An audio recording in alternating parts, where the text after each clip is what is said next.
Eh bien, salut les fraudes, j'espère que vous allez bien. Et on se retrouve dans cette nouvelle vidéo pronostic pour cette 24e journée de top 14. L'avant-dernière journée de top 14. Plus que 3 matchs à discuter dans cette phase régulière de top 14 avant de passer aux phases finales. Des matchs à enjeu encore ce week-end. Donc on va bien sûr parler de chaque affiche de ce week-end. Sauf bien sûr du match de Toulon qu'on en parlera dans une autre vidéo. Vous avez l'habitude maintenant. Donc voilà, on va faire le point de classement, revenir sur les différents matchs de cette 23e journée top 14 de la semaine dernière. Surtout que ce week-end, c'est la dernière journée de top 14 avant les pour nos deux clubs français avant de discuter leur finale respectif. Donc voilà, avant une pause d'une semaine du top 14, avant d'enchaîner les deux dernières journées, puis les phases finales et bien sûr la grande finale dans quelques semaines maintenant. Donc, donc voilà, on va se concentrer sur tout ça, mais tout avant, n'hésitez pas à liker, partager et ou à vous abonner, ça fait toujours plaisir. Et on est parti pour le résultat de cette 23e journée de top 14. Donc on avait commencé cette 23e journée par un super match entre la section paloise et 4 victoires de la section paloise qui reste invaincue à domicile 27-15. Aucun bonus dans ce match. Clermont qui a reçu Perpignan, victoire des Clermontois 45-14 avec bonus offensif pour les Clermontois. Bayonne avait affronté Bordeaux, victoire des Bayonnais, enfin défaite des Bayonnais 38-40. Bonus défensif pour les Bayonnais. Montpellier, Montauban, victoire de Montpellier 59-7 avec bonus offensif pour les Montpelliérains. Stade français Loup Rugby, victoire du Stade français 59-17 avec bonus offensif. Toulon-Toulouse, victoire de Toulouse 51-27 avec bonus offensif pour les Toulousains. Et dernier match de cette 23e journée, c'était à Racing 92, Stade Rochelet. Malheureusement, ça ne sera pas Toulon qui fera tomber les Racing à domicile. La Rochelle s'en est chargée. Victoire des Rochelais 26 à 24 avec bonus défensif pour les Parisiens du Racing. Pour les Racingmen. Donc avec tout ça, qu'est-ce que ça donne le classement? Donc Toulouse qui est toujours leader de ce top 14. Le Dauphin a changé, c'est plus la saison paloise, mais c'est Montpellier qui a pris cette place. La saison paloise qui passait 3ème, le Stade français est 4ème, Clermont 5ème et Bordeaux est 6ème. Le Racing, avec son point défensif, peut encore espérer les 6 premières places. Tout ça. Après, il y a La Rochelle qui peut. Voilà. Toulon. Ça va être compliqué, mais Toulon qui reste à mini espoir encore pour les Toulonnais. Castres, c'est mort. Loup Rugby, voilà. 11ème. Bayonne, 12ème. Perpignan, 13ème. Et Montpellier. Enfin, et Montauban, 14ème. Donc voilà. Donc ça s'annonce compliqué pour certains clubs, tout ça, mais pourquoi pas? Pourquoi pas voir encore le top 6 changer? Il y a juste une bonne nouvelle, ça a été officialisé avec cette victoire au Vélodrome. Toulouse est bien qualifié pour les phases finales et normalement devrait se qualifier direct pour les demi. Donc voilà. Donc les affiches de cette 24e journée. On commencera par une super rencontre entre la section paloise et Clermont. Ensuite, pendant ce multiplex 4, on recevra Montpellier.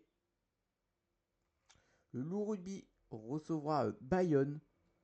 Union Bordeaux-Bègles recevra Perpignan. Montauban recevra le Stade Français. Le Racing Cananos recevra le Rugby Club Toulonnais. Donc cette rencontre, on en parlera demain. Et avant de vous dévoiler l'affiche du dimanche soir, si je vous laisse comme ça, vous devez me dire en commentaire les 2 matchs qui restent à jouer. Normalement, si je vous demande de faire ça en commentaire, vous devez bien calculer.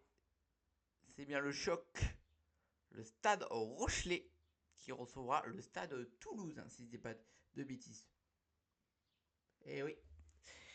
Ouais, c'est pas dit de bêtises, c'est bien le Stade Rochelet qui reçoit le Stade Toulousain. De toute façon, c'était cette affiche de sûr, mais je me rappelle plus. Dans mes souvenirs, j'ai cru que c'était le Toulouse qui recevait. Non, c'est bien le Stade Rochelet qui reçoit le Stade Toulousain.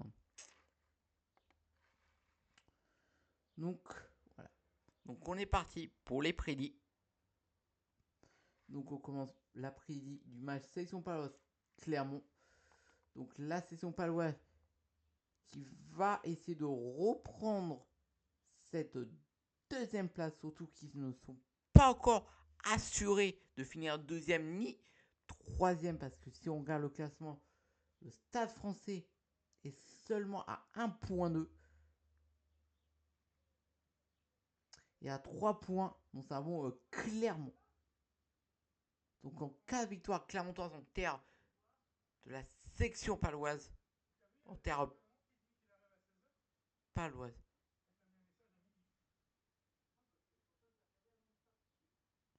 Donc voilà, donc ça va être assez compliqué ce déplacement pour les Clermontois, parce qu'ils vont affronter la dernière équipe invaincue à domicile. En cas de victoire clermontoise, il n'y aura plus aucune équipe invaincue à domicile. Donc voilà, après Clermont qui a fait l'exploit de battre le Stade Toulousain pour la première fois à domicile cette saison, ils se sont fait tomber les Toulousains à domicile. Donc pourquoi pas refaire cet exploit en terre en terre de la saison paloise, en terre paloise. Donc pourquoi pas.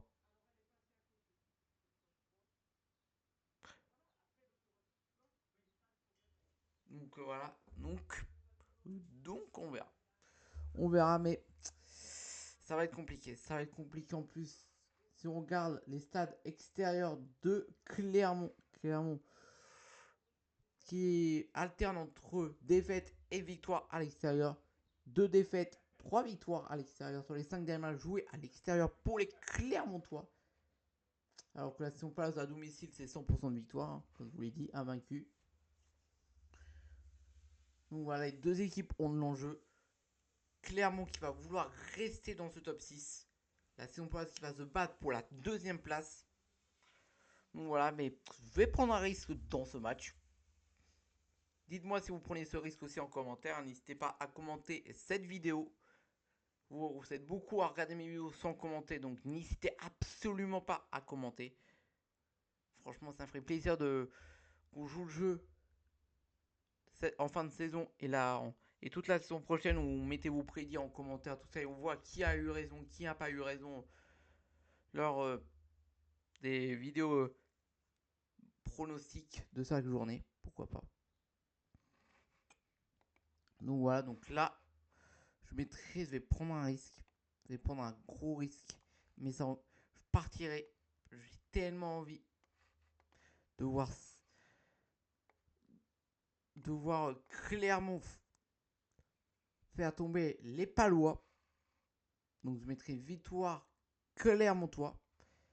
Mais je vois pas non plus les Clermontois réussir à faire l'exploit de battre et de prendre le bonus offensif. Mais je donne quand même un bonus. Je donnerai quand même le bonus défensif aux Palois. Donc voilà ma prédit pour ce match. Franchement, ce match me hype de zinzin. Donc voilà. Je suis pas sûr de le commenter, mais je pense le commenter. Je suis pas sûr. Vous verrez bien au moment où se planifie les lives, ce live est planifié, mais pourquoi pas. Pourquoi pas le commenter. Dites-moi si vous voulez que je le commente en live samedi à 14h30. N'hésitez pas à me dire est-ce que vous voulez que je le commente ou pas. Je verrai. Mais je le commenterai sûrement. mais n'hésitez pas à me dire en commentaire. Voilà. Et donc on passe pour les prédits du multiplex avec ce Castres Montpellier. Castres qui n'a plus rien à jouer alors que Montpellier qui va vouloir rester à cette deuxième place et espérer encore se qualifier direct pour les demi-finales et avoir une semaine de repos qu'ils ne vont pas avoir la semaine prochaine vu qu'ils vont jouer cette finale de Challenge Cup.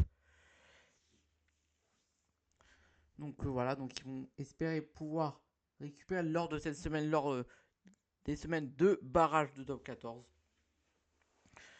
Donc voilà, en plus, comment Montpellier va jouer? Est-ce qu'ils vont mettre l'équipe type sur les deux matchs qu'ils ont à jouer?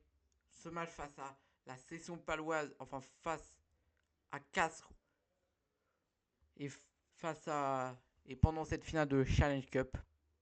Ce n'est pas pour moi. Je pense que Montpellier fera tourner face à Castres vu que Castres va pas non plus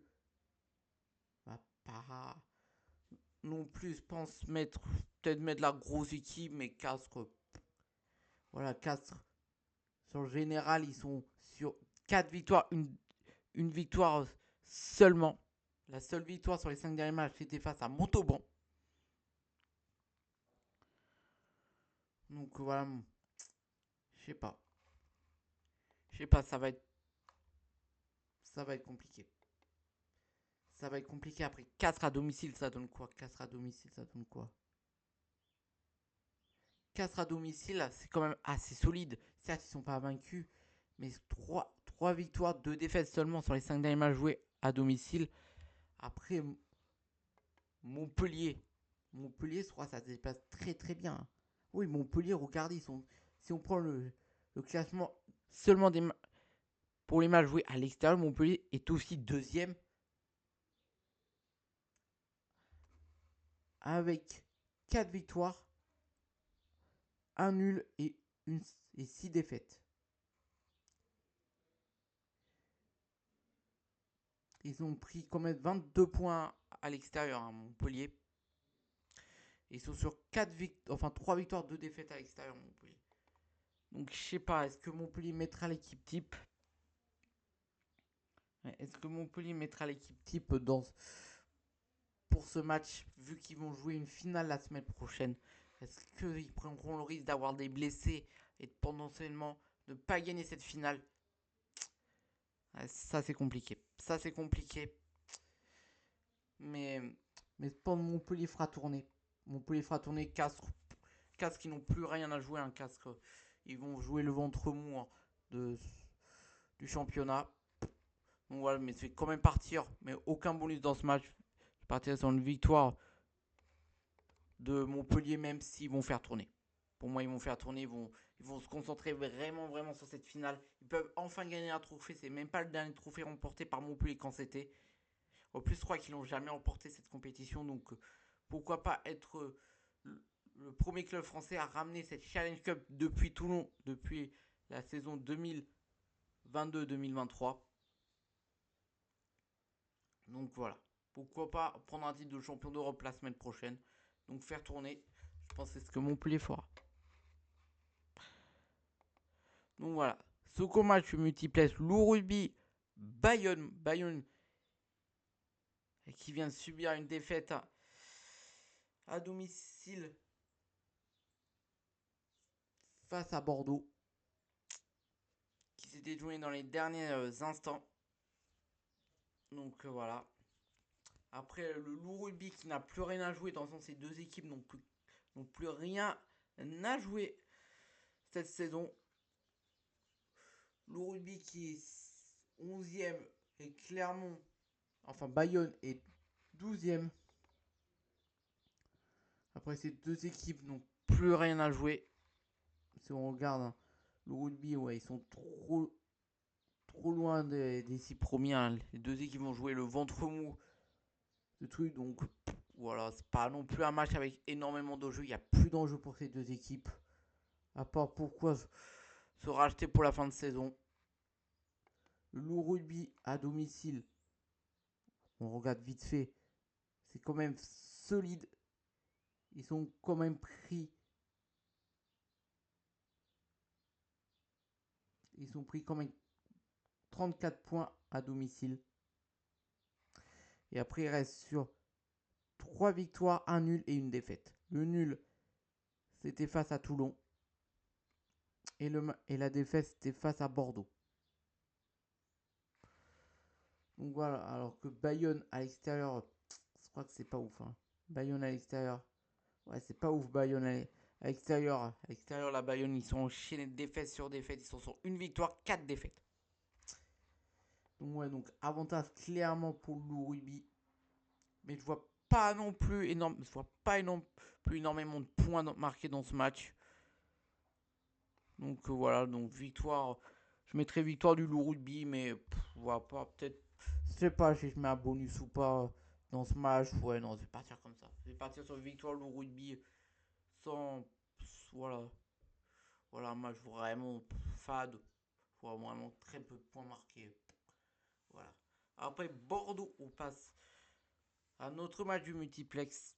Bordeaux, Perpignan. Perpignan qui doit encore bien se préparer pour ce match d'accession de top pour rester en top 14 en fin de saison. Donc ce match qui va vite arriver. Perpignan qui ne jouera pas le week-end prochain, alors que Bordeaux joueront le week-end prochain. Bordeaux qui peut largement faire tourner pour ce match. Donc voilà, après, est-ce que les Perpignanais ont les épaules pour faire tourner Bordeaux à domicile? Qu'est-ce qui s'est passé le match aller? Le match aller à Perpignan. Perpignan avait marqué quand même 12 points. C'était bien une victoire bordelaise. Avec 27 points marqués contre 12.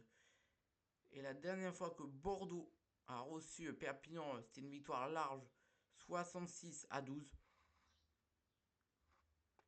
Donc, voilà. Après, Bordeaux qui doit aussi gagner parce qu'il y a encore des concurrents directs pour les phases finales. Ils ne sont pas assurés de finale dans le top 6. Donc, certes, ils vont faire tourner face à Perpignan. Mais ça va être dur pour jouer sur les deux tableaux. Surtout que pour la fin de saison, pour Bordeaux, tu dois encore affronter Toulon. Tu dois déplacer à Toulon. Que s'ils gagnent face au Racing, Toulon qui pourra revenir à 4 points de toi. Donc voilà, donc il y a encore des concurrents directs. Il y a le Racing qui peut prendre ta place. Il y a le Stade Rochelet. Donc ça va être compliqué pour Bordeaux. Surtout si on regarde leur calendrier pour la fin de saison pour Bordeaux. Là, ils vont à Perpignan le week-end prochain. Ils vont à Bilbao pour cette finale de Champions Cup. Après, ils se déplacent à Toulon. Et après, ils s'affrontent Clermont. Donc, certes, tu pourras gagner, tu pourras prendre des points face à Clermont, même si Clermont, ils vont encore avoir le top 6 à jouer. Donc, ouais, cette fin de saison pour Bordeaux n'est pas simple.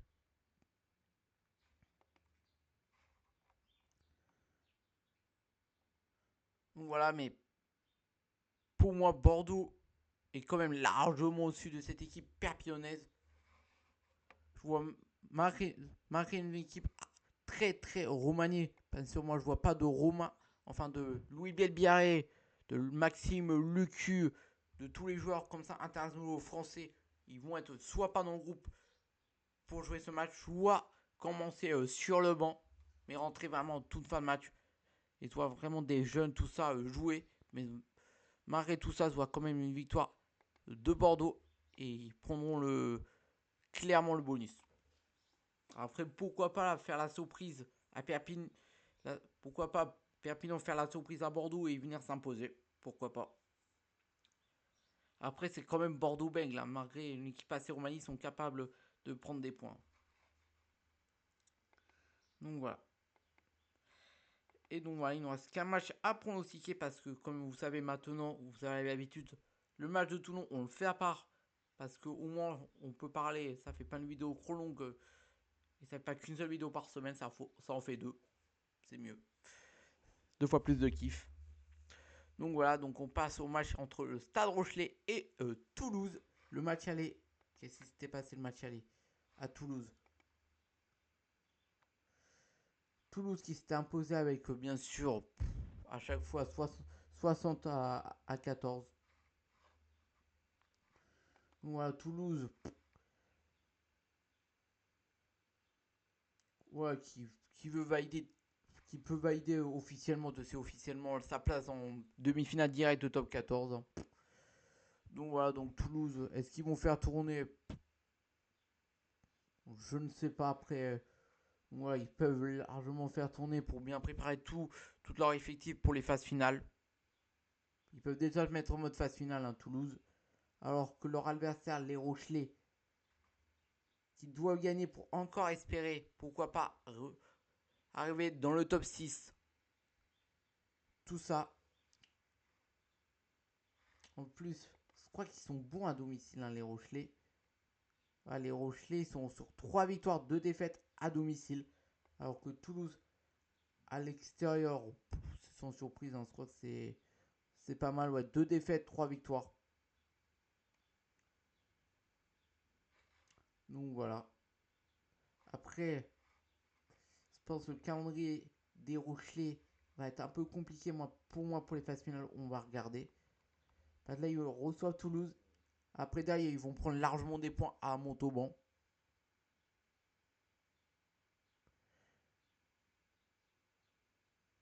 Et après, ils reçoivent le Stade Français pour la dernière journée. Donc, je sais pas. Donc, je sais pas, mais ils sont encore 2 gros matchs à jouer.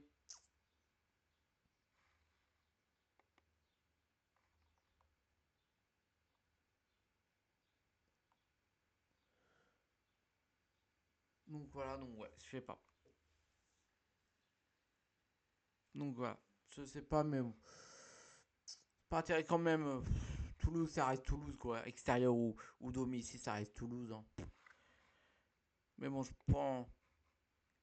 pense que quand même ils vont se donner à fond les Rochers, ils vont mettre leur équipe type. Victoire de Toulouse, mais quand même marré. Belle victoire de Toulouse. Toulouse qui n'arrivera pas à bien se détacher.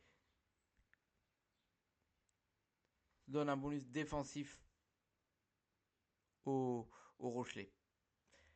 Et avant de vous quitter, je crois qu'on a loupé un match. Je crois que j'ai pas pronostiqué Montauban Stade Français. De toute façon, ça va aller très vite. Hein. Désolé, on va le faire tout de suite. Désolé, je crois que c'est oublié Montauban Stade Français. Ça va aller trop vite. Donc voilà, Montauban qui va clairement en descendant, qui est officiellement en Pro D2 la saison prochaine. Le Stade Français, eux, par contre, peuvent encore prendre cette deuxième place. Ils peuvent clairement prendre cette deuxième place, être qualifiés direct pour les demi-finales.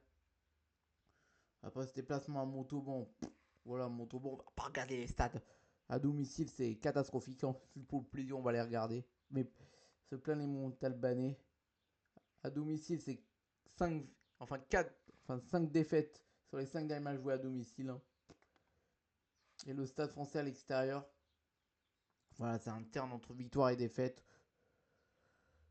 Ouais, 3 victoires, enfin 3 défaites, 2 victoires. Et les 3 défaites, c'était face à Bayonne. Ouais, face à Montpellier. Et la dernière, face au Racing. Ouais. Donc voilà, au général, clairement, le Stade Français est largement dessus. Là, sans surprise, hein. Sans surprise, hein. Je vois mal Montpellier, enfin Montauban, venir à bout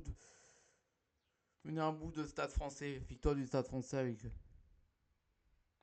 le bonus offensif, hein. Clairement. Voilà. Voilà. Donc voilà, franchement, voilà mes prédictions pour ces matchs. Franchement, les petits matchs comme ça en détente. Quelques matchs où il y a encore de l'enjeu. Donc voilà, le top 6 qui n'est pas défini. Tout peut encore changer. Il reste 3 matchs. Je pense qu'il y a des équipes qui pourront, pourquoi pas, valider leur ticket direct pour les demi-finales lors de la prochaine journée. Parce que voilà, aucune équipe n'arrivera à valider. Aucune équipe sera officiellement qualifiée pour les phases finales du top 14 à la suite de cette journée. Tout peut encore arriver. Tout peut encore arriver. Donc voilà, franchement, c'est très beau match pour cette 24e journée. Donc voilà, hâte d'être aux phases finales. Hâte de voir qui sera champion de France. Pourquoi pas que Toulouse cède son titre en finale face à Montpellier. J'aimerais tellement voir une affiche Toulouse-Montpellier. Pourquoi pas. Pour changer, parce qu'on a eu 2 fois consécutif cette affiche en finale Bordeaux-Bègles-Toulouse. Après Montpellier, comme vous voyez, enfin Bordeaux-Bègles, comme vous voyez, n'est pas sûr de jouer les phases finales. Donc voilà. Hâte de savoir le top 6, hâte de savoir qui sera champion de France. Et puis voilà, franchement, de très bons matchs encore ce week-end à vivre sur les antennes de Canal. Pour ceux qui sont abonnés Canal+, bien sûr. Bien sûr, moi je vous ferai vivre, pourquoi pas, 3 matchs lors de cette journée.